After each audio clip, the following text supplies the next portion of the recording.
Bom, a história do Danilo Marques Moura é uma das histórias de fuga e evasão das mais fantásticas das histórias de guerras que eu já vi até hoje. Danilo Marques Moura, que foi também morador daqui de Goiânia, no Paraná, assim como eu também, sou nascido e criado aqui em Goiânia, no Paraná.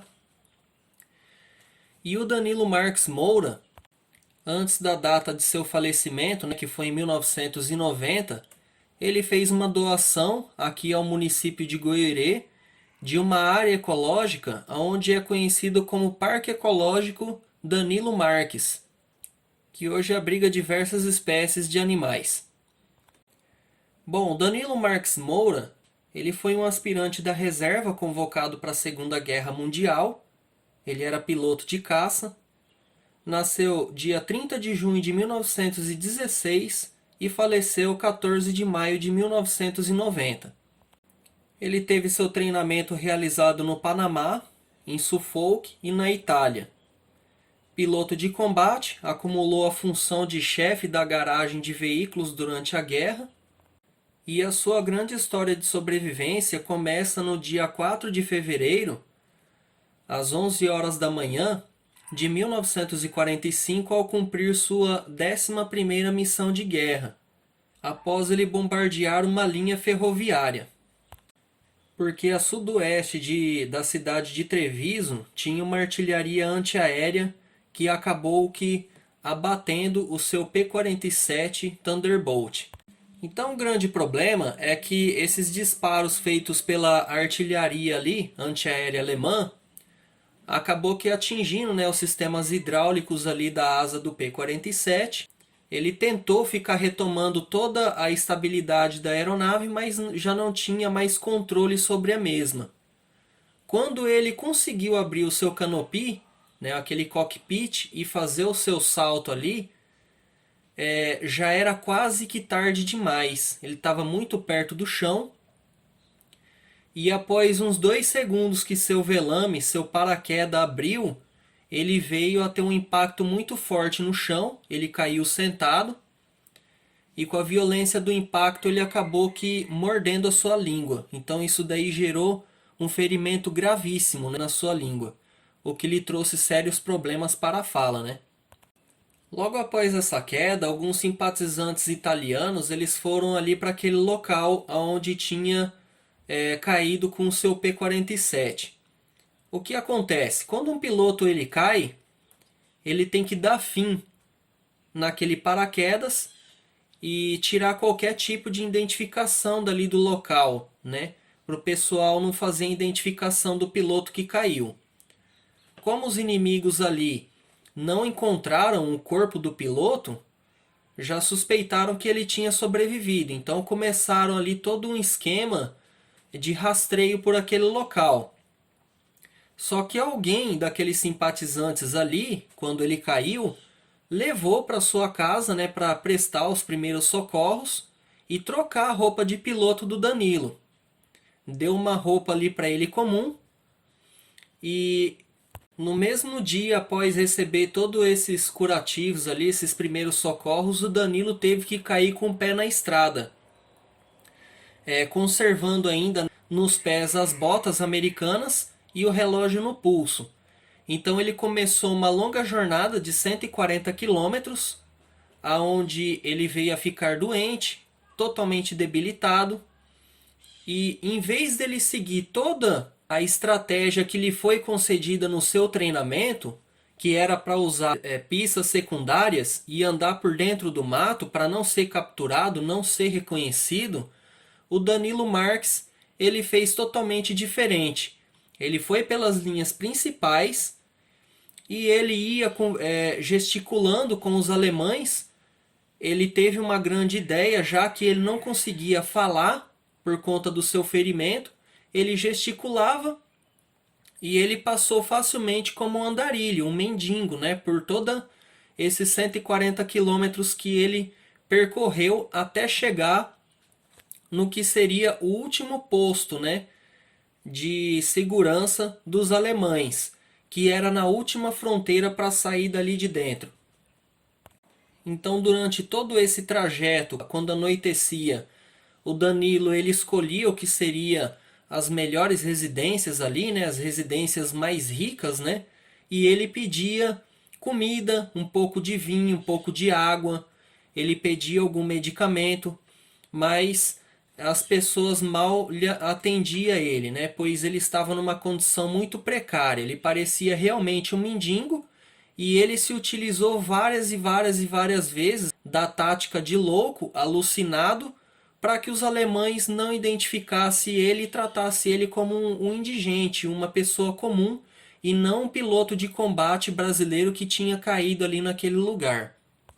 Ao longo desses 140 quilômetros até o posto final, o Danilo por muitas vezes ele chegou até a se contactar, né, com alguns soldados alemães. Só que como ele não falava, ele usava de mímica, né, de gestos, para conseguir um cigarro, para conseguir resto de comida, né, para estar se alimentando e estar continuando sempre ali sua caminhada até esse posto final ali.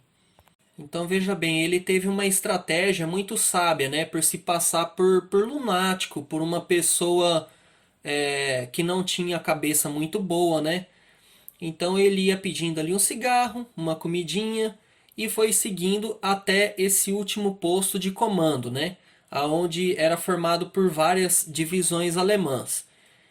Então o Danilo, quando ele chegou a primeira vez para passar, porque só podia passar por esse lugar com autorização, ele era negado. Ele chegava, cadê a carta? Os alemães perguntavam para ele, cadê a carta? Sua licença para sair. E ele dava uma de louco, ele estendia a mão e falava, Heil Hitler. E o pessoal, logicamente, dava risada da cara dele e ponhava ele para correr dali, né? Porque ele fedia muito, tinha piolho, estava com cabelo muito grande e já tinha emagrecido cerca de 15 quilos com esses 140 quilômetros percorridos aí, tomando muita chuva nas costas e passando por todas as condições adversas aí. Quando pela terceira vez lhe foi negado o passe, o Danilo ele ficava próximo a esse local e ele deitava na onde tinha uma pilha de feno. E tinha uma pessoa que sempre observava que quando Danilo chegava perto do posto de comando dos alemães, ele dava uma de louco, uma de lunático, de deficiente mental. E quando ele chegava e ficava o dia inteiro deitado em cima desse feno só observando, o pessoal percebia, o pessoal não, essa pessoa percebia que o Danilo era uma pessoa normal, que ele não era doido, que aquilo dali era uma simples fingição, né? Então essa pessoa chegou até o Danilo, trocou ali alguns diálogos com ele, quando os dois se identificaram. Esta pessoa, ela era da resistência, ela era contra o nazismo, né? E o fascismo ali então do Mussolini em seu país e lhe propôs então levar o Danilo Marques para um local para que ele pudesse passar alguns dias para se reintegrar, cortar seu cabelo, tomar um belo banho, vestir roupas limpas e fazer sua barba, né? E pegar um passe falso para conseguir sair fora dessa última, essa linha alemã e ficar livre então desse pessoal. Então depois de alguns dias, né, depois dele se reintegrar e conseguir o passe falso, o Danilo Marques foi de novo, né, totalmente diferente para o posto de comando e conseguiu passar então. E depois do posto de comando tinha uma bicicleta já esperando ele para que ele conseguisse retornar então para sua base aérea, para fazer o reencontro então do seu irmão, o comandante Nero Moura. Suspeita-se que o Danilo Marques tenha percorrido cerca de 400 quilômetros, né? Toda a sua trajetória até ele retornar a Pisa, onde é a sua base aérea. Quando ele retornou para lá, ele continuou com a sua função, né, de chefe de garagem, porém não poderia efetuar mais nenhuma missão de guerra, pois se ele fosse novamente abatido e feito prisioneiro, poderia ser considerado pelo inimigo como sendo um espião. E certamente ele seria fuzilado, né?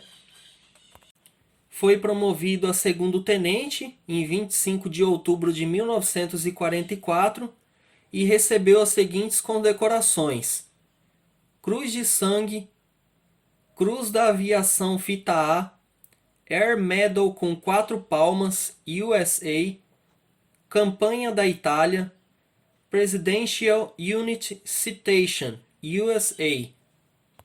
Após a guerra, ao regressar no Brasil, ele pediu a baixa da FAB e ingressou como piloto civil na Pan Air do Brasil, onde serviu como piloto por muitos anos, tendo chegado ao posto de Master Pilot, voando como comandante de aeronave Constellation. Com a extinção da Pan Air, radicou-se como fazendeiro na região de Goiôerê, no Paraná. Foi casado com a senhora Maria Isolina Krieger, tendo 5 filhos, e faleceu no dia 14 de maio de 1990 na cidade do Rio de Janeiro. O meu pai chegou a conhecer Danilo Marques Moura aqui no cinema de Goiôerê, quando criança, né? E disse que ele gostava bastante então de cinema. Então meu pai, quando era criança aí, chegou, ele teve a possibilidade de conhecer essa pessoa aí, que era um excelente homem. Muito obrigado, pessoal. Peço que se inscrevam no canal. Não deixe de dar o seu like e compartilhe com seus amigos. Muito obrigado. Até mais.